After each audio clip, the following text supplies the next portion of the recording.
And scary moments here for a while now to this deadly fire. It's at an apartment complex that's a high rise. It's now under investigation tonight. We have team coverage for you tonight. Multiple crews at the Hamilton Avenue complex. Let's begin with WLWT News 5's Curtis Fuller.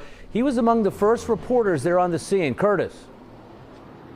Well, Mike and Cherie, this is called the Hammons condominium. Many people are familiar with this if they travel along Hamilton Avenue. Again, this is between the top of the hill up there near Aiken High School and the North Side area. But as you can see, fire crews still on the scene now. And Mike, I heard you say earlier, yes, they had as many as 90 fire teams out here, fire crews out here. This is a 4-alarm fire, and primarily because of the size of this. We do not have an identity on the person who is dead. We believe that it is a young man in his early 20s, that according to one of the residents here, a young man they said was staying at a condo owned by his grandparents. But let's listen to what the acting fire chief had to say about this situation. It could have been a lot worse. Now, fortunately for everybody above that building, above that floor rather, the door to that apartment was closed. And that's what we really stress in these multi-dwellings, these high-rise buildings. It's very important that the door to the apartment on fire or origin is closed. And that prevents that smoke, heated gas, and flames from getting down the hallway into egress points. So if at all possible, we need those doors closed. And then luckily today it was, and that helped us maintain it to one apartment. Again, this apartment facility here has 180, I believe 180 units, a little more than 180 units. And so that was the primary concern.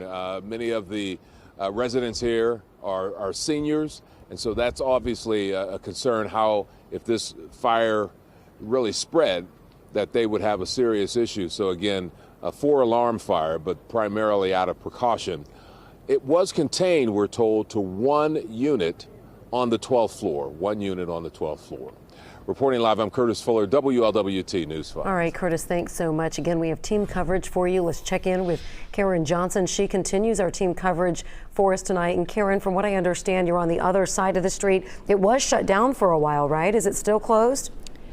Yeah, Cherie, it is still shut down. This stretch of Hamilton Avenue is still closed, but one of the final fire trucks that was in the middle of the street, they just left a couple of seconds ago, so I anticipate they will start opening up this road shortly. You can see quite a difference from just an hour or two ago. They are winding down out here, it appears, at least for this part of the investigation. We do know some folks from the insurance companies, from the board-up companies, they are now inside doing their work. Like Curtis was saying, this has been contained. The fire was contained to one unit on the 12th floor and one person confirmed dead.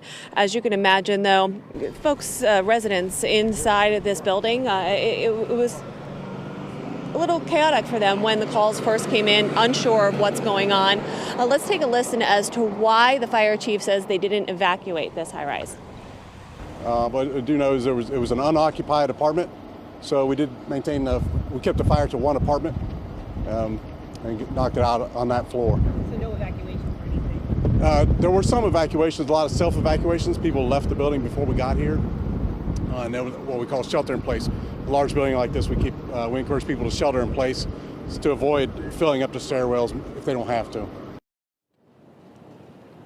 And he was talking about a lot of self-evacuations. Just in the last 5 minutes or so, I've noticed a few people come back. I'm not sure if they live here or not, but possibly going back into the building. But again, one person confirmed dead from either the fall, and we do not know if that person was in the unit where the fire started. Reporting live tonight, Karen Johnson, WLWT News 5.